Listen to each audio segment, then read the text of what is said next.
Bonsoir tout le monde, j'espère que vous allez bien. Directement. Tout à l'heure, j'ai vu une émission sur 50 peines de mort en une seule journée. Mais qu'est-ce qu'il y a هي الناس راكو عايشين لي زالجيريان راكو عايشين راكو سامعين واش صاري في البلاد هذه اسكي انكور اون بوبولاسيون ان بوبل اسكي دي انتيليكتويل اسكي انكور دي جوريست دي جورنال اسكي انكور دي جون qui ont un bon sens où les émissions les plus sérieuses ne suscitent pas beaucoup de réactions تحكي لهم على ذهبيه ولا تحكي لهم على لو بوز والجنرال هذا والجنرال ومرت هذاك الجنرال ولا كوزين دو جنرال كاع الكليك كاع الكومونت لان سي une crise morale profonde dans laquelle patauge notre chère Algérie. Il y a un nouveau climat de terreur, il y a un nouveau système qui est en train qui s'est instauré dans notre pays et qui instrumentalise et qui utilise la terreur à large échelle et massivement. La terreur s'est généralisée dans notre pays. Je parle de terreur. On parle plus de dictature, on parle plus d'autoritarisme, on parle plus d'absolutisme, on parle de terreur des tribunaux algériens qui distribuent les peines de mort et les condamnations à perpétuité, les mandats d'arrêt internationaux. Interpol d'ailleurs une ligne spéciale pour l'Algérie, un fax spécial. Tellement il y a de mandats d'arrêt internationaux qui leur parviennent depuis l'Algérie. Tu fais Facebook, mandat d'arrêt international. Tu fais une vidéo, mandat d'arrêt international. Hadrazouj, tu es accusé de terrorisme. Tu critiques Tebboune, tu es terroriste. Tu critiques Shengriha, tu es terroriste. Il faut qu'on se réveille, notre pays est en train de sombrer. L'Algérie, la Corée du Nord, de l'Afrique du Nord, nous sommes en train de devenir vraiment la Corée du Nord de l'Afrique du Nord. Je vous assure, c'est très inquiétant. Il y a comme une affaire qui est passée encore une fois inaperçue. Alors qu'il y a un tribunal de Dalbaïda, etc., ce qui m'a infligé un mort en tant que journaliste, les peines de mort qu'il a prononcées dans un procès expéditif de Jamal Ben Smaïl. Il y a des affaires de disparition. Il y a des disparitions forcées, mystérieuses, des familles qui recherchent leurs enfants, qu'ils ne trouvent plus. Quelques semaines ou plusieurs semaines plus tard, ils ont une information, la personne recherchée, elle est emprisonnée. Et comme par hasard, il s'agit toujours de hirakistes, d'activistes d'un opposant ou d'un défenseur des droits de l'homme. واحد ما سمع وراهم واحد ما قال لهم باللي لا تياريتي وحوسوا عليه ما كاين حتى واحد يا جماعه نعطيكم ان اكزومبل لافير تاع تلمسان مسيو عبد الحميد بوعزيزه voilà qui est un militant de la Ligue algérienne de défense des droits de l'homme. Le 19 octobre, il a été arrêté par les forces de sécurité. Sa famille, ses avocats ont tenté à de nombreuses reprises de le localiser. Il a été depuis le 19 novembre, mais je sais pas, on dirait qu'ils ont pris un chien, ils ont arrêté un chat, ou là on dirait qu'ils ont ramassé un animal. Bon, ils ont fait des procédures au niveau de Tlemcen, au niveau d'Alger, au niveau de Blida. Votre enfant est disparu. Il se trouve devant aucun tribunal. Il n'est dans aucun commissariat, dans aucune brigade de la gendarmerie nationale. Les services secrets, sa famille, ses avocats ont fait de nombreuses procédures. Le 6 novembre, ça s'est passé le 19 novembre. Ça s'est passé le 19 octobre, pardonnez-moi. 19 octobre 2022. Le 6 novembre 2022, c'est-à-dire presque un mois, 3 semaines plus tard, sa famille n'en peut plus. Elle a décidé de déposer plainte auprès du tribunal de Tlemcen. Elle a demandé au tribunal de Tlemcen d'enquêter sur cette disparition forcée. C'est une disparition forcée. On a fait التسعينات. كما كانوا يديروا في التسعينات في لي في لا ديسيني نوار لا ميم شوز. Bon, il a disparu. Le tribunal de Tlemcen, il a enclenché une enquête, il a promis de faire une enquête et de rechercher le citoyen algérien Abdelhamid Bouaziza, de le retrouver. C'est un jeune, il est âgé de même pas 40 ans. Je vais vous donner quelques informations sur sa biographie plus tard. Il est jeune, voilà, il a 25 ans.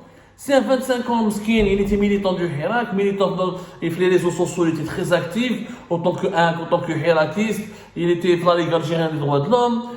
Il a été déjà jugé en avril 2022, pardonnez-moi. En avril 2022, il avait déjà comparu avec 12 autres personnes. Il a été condamné par contumace à 1 an de prison ferme pour incitation à l'attroupement dans l'armée. C'était la période durant laquelle on arrêtait tout le monde et n'importe qui pour toute personne qui était soupçonnée de vouloir organiser un rassemblement ou l'a appelé au retour du Hirak. Elle a été arrêtée ou l'a condamnée par contumace ou l'a recherchée. En plus, lui, Meskin, apparemment, il a organisé avec 13 personnes une tentative de marche ou de manifestation pacifique dans les rues de Tlemcen. Marouf Meskin Bouaziza, à 25 ans, regardez ce qu'il a comme casier judiciaire. En novembre 2021, il a été condamné à une peine de 3 ans de prison pour offense au président de la République, parce qu'il a publié sur les réseaux sociaux une publication où il critique Tebboune. Il a été accusé d'outrage à corps constitué, de publication de fausses informations portant atteinte à la sécurité publique, d'incitation à attroupement non armé, et pour 5 publications en ligne, notamment sur les réseaux sociaux, sur Facebook. Il a juste critiqué Abdelmajid Tebboune et le service secret algérien l'a critiqué. Il a fait usage de sa liberté d'expression, qui est un droit constitutionnel reconnu par toutes les constitutions algériennes, qui a changé à toutes les versions de la constitution algérienne, parce que nous avons une constitution qui change chaque année, 2016, 2020, je sais pas quoi, chaque 4 ans, 5 ans, nous avons le régime algérien veut se doter d'une nouvelle constitution. C'est un jeu. Allez, change le salon. En Algérie, on change de salon. Pour changer on change de décor, on change les meubles d'un salon. Et comme ça, on change de constitution comme si on était en train de changer les meubles d'un salon. Voilà, comme ça, il s'agit de quelques bibelots sur une bibliothèque. Mais les neiges. Et donc, Sid Hada Meskin, le 6 novembre, quand comme sa famille rien, jusqu'à ce que des avocats, à la mi-novembre, le 8 novembre plus exactement, entre le 7 et le 8 novembre, des avocats راحوا tribunal de Boufarik, savent la trace de Abdelhamid Bouaziza. Il a comparu finalement le 24 octobre, il a été arrêté chez lui le 19 octobre 2022 à Tlemcen. Il se retrouve dans des conditions encore jamais qui n'ont été précisées, qui n'ont jamais été déterminées, sans que personne ne sache ni pourquoi ni comment. Il se retrouve le 24 octobre devant le tribunal de Boufarik, dans la wilaya de Blida. Il a été incarcéré, placé sous mandat de dépôt dans une prison qui est située à Blida, à Tahir Derwish. Et donc il se retrouve à 470 km de son lieu de domicile. Et sa famille le recherche depuis 19 octobre. Au la mi-novembre, il est en prison. Le 8 novembre, le procureur général du tribunal de Tlemcen, il a entendu le témoignage de la famille de Abdelhamid Bouaziza en relation avec la plainte qui a été déposée pour disparition forcée ou là pour disparition mystérieuse. Le 10 novembre, Abdelhamid Bouaziza a reçu pour la première fois la visite de son frère et de sa mère en prison. Il y a un mois, pendant de 19 octobre 2022 jusqu'au 10 novembre 2022, sa famille m'a créé chez les Benhom. Il aura fallu presque un mois parce qu'ils ont trouvé la trace de leur fils, pour qu'ils ont pris jusqu'à maintenant. Personne ne sait pourquoi il a été mis en prison. Ces avocats, selon des sources judiciaires, les informations au tribunal de Boufarik, apparemment ils seraient poursuivis sur la base d'accusations liées au terrorisme. Pourquoi il est accusé de terrorisme? Pour des publications sur les réseaux sociaux qui concernent l'arrestation de plusieurs militants de droits de l'homme. Donc, quand on fait une publication sur les réseaux sociaux, on parle d'arrestation de militants de droits de l'homme, on se retrouve accusé de terrorisme. L'Algérie est en train de dépasser l'Égypte de Sissi. Les Égyptiens c'est des esclaves, les Marocains c'est des esclaves du roi, les Égyptiens c'est des esclaves, ils n'ont pas de liberté, ils khafou, c'est pas des hommes, ils n'ont pas de liberté, nous sommes plus libres, on a la liberté d'expression, on a les caricaturistes, on peut sortir dans les rues, on peut faire des émeutes, où l'Algérien c'est un peu plus libre. On a dépassé, on est en train de ressembler, pour ne pas dire dépasser l'Égypte de Sissi. C'est officiel. Les disparitions forcées, c'est un cas grave. C'est un cas très grave. Abdelhamid Bouaziza, le jeune, un mois disparu. De Tlemcen, il est jugé, arrêté à Tlemcen, il est jugé à Boufarik pour des publications sur des réseaux sociaux, sur Facebook, où il critique juste l'arrestation et l'emprisonnement de militants défenseurs des droits de l'homme. Il y a quelque chose qui cloche. Je suis désolé, ce n'est plus une dictature. Nous sommes dans un climat de terreur. La dictature, elle maintient une certaine forme de droit. La dictature, elle maintient une certaine marge de manœuvre pour les libertés publiques, pour faire semblant, pour que la communauté internationale ne la qualifie pas de dictature absolutiste. Une dictature maintient une certaine forme d'intelligence et d'intelligibilité, c'est-à-dire une possibilité donnée à des citoyens de s'exprimer, au moins superficiellement, tout en limitant des lignes rouges. Mais هذا بوعزيز مسكين ما قال il faut destituer Tebboune, ما قال il faut rappeler, j'appelle le peuple algérien à sortir pour un troisième Hirak ou une troisième année du Hirak, ni n'a appelé à la révolution, ni قال on va prendre les armes, ما قال لك نروحوا نديروا نحرقوا بنوات ونقطعوا الطرق. Il n'a pas appelé à couper les routes, à dresser des barricades, à brûler des pneus. Il a juste critiqué sur les réseaux sociaux. Encore une fois, il a publié des publications où il parle d'arrestation et des procès et du harcèlement judiciaire dont sont victimes les défenseurs des droits de l'homme. Je recense les affaires depuis 2021, ça n'a jamais fait bladda. L'Algérie a officiellement ratifié la Convention internationale pour la protection de toutes les personnes contre les disparitions forcées. L'interdiction de la disparition forcée est encore inscrite dans plusieurs instruments internationaux qui sont reconnus par l'Algérie et qui contraignent l'Algérie, comme le pacte international relatif aux droits civils et politiques qui oblige l'Algérie à ne pas recourir à la disparition forcée.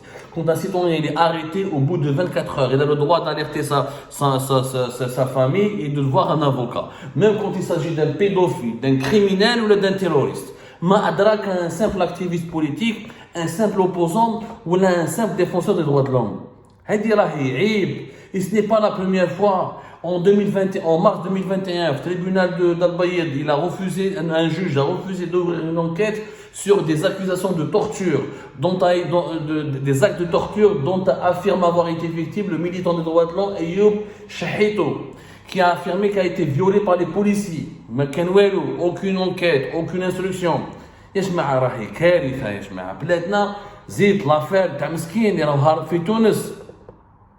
Rappelez-vous comment il s'appelle le militant avec Sahabna Miskin. J'étais en contact avec lui régulier, publié sur les réseaux sociaux, il était, voilà, Zaki Hannash. Zaki Hannash, l'Algérie veut l'extrader depuis la Tunisie. Qu'est-ce qu'il a fait Zaki Hannash? Il risque 32 ans de prison ferme pour des publications sur les réseaux sociaux. Il est maintenant demandeur d'asile en Tunisie. Il a obtenu depuis le samedi 19 novembre 2022 le statut de réfugié qui lui a été accordé par le Haut Commissariat des Nations Unies pour les réfugiés en Tunisie. Il n'a pas de visa, il est recherché. Même les autorités tunisiennes, la Tunisie qui est devenue une wilaya algérienne avec Kais Saïed qui est complètement soumis aux généraux et aux dirigeants algériens, il veut le livrer avec une facilité déconcertante. Le rapporteur de l'ONU sur la situation des défenseurs des droits humains, Madame Marie Lawler, a exprimé des graves préoccupations quant à l'arrestation et la détention de M. Zaki Hannash, ainsi que les accusations qui sont portées contre lui. Même l'ONU s'est saisie de cette affaire. 55 organisations non gouvernementales de défense des droits de l'homme algériennes, tunisiennes et internationales ont demandé à la Tunisie de ne pas refouler vers l'Algérie Zaki Hannash, qui risque encore une fois 35 ans de prison ferme. Vous vous rendez compte? Pour des publications sur Facebook, encore une fois, Zaki Hannash Wujder. Il a juste usé de son droit à la liberté d'expression.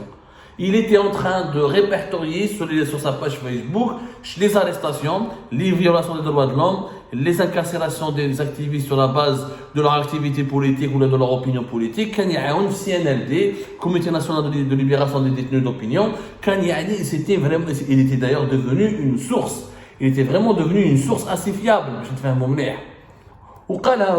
Dans sa déclaration au service de l'ONU, je ne suis pas un terroriste ou un criminel. Il est traité comme un terroriste ou un criminel.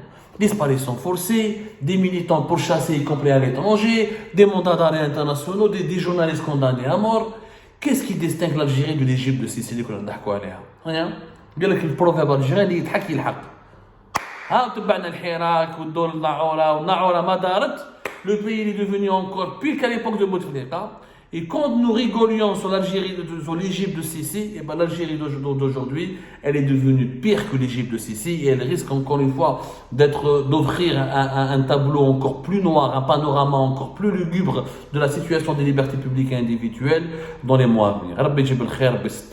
Que Dieu protège l'Algérie, que Dieu aide tous les défenseurs des droits de l'homme et tous les partisans des causes justes et qui vivent encore en Algérie. Quant à nous qui sommes en exil, nous continuerons le combat jusqu'à la victoire finale, Inch'Allah.